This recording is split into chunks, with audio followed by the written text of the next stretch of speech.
İstemete kaldı günlerim, yolun açık olsun gecelerim. Benim unuturun sendeyim, alacak vakti. İstemete kaldı günlerim, yolun açık olsun gecelerim. Benim unuturun sendeyim, alacak vakti. Ne mi bunu düşünmedim, hiç sebebini bilmedim. Unutup gittin beni, hiç saça görmedim. Bana dönüp öldün bulsan, öz yerine koyup koy beni. Ya da kimseye düşünmüşüm şeylerimi. Sen söyledin yana, hiç saat başa varmadı. Ne meçhunlar bildim ki bulmadı.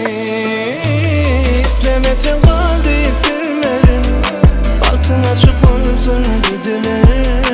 Benim unuturun sendin, alacak vaktim. İstemete kaldı günlerim, yolun açık olsun gecelerim. Benim unuturun sendin, alacak meyverim.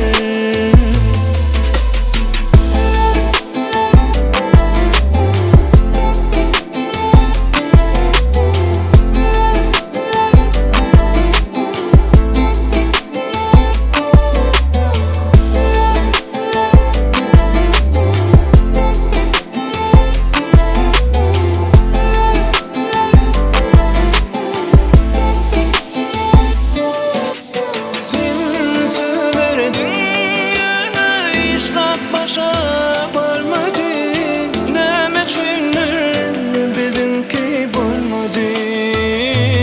İstemete kaldı günlerim, yolun açık olsun gecelerim. Benim unuturun sendeyim, alacak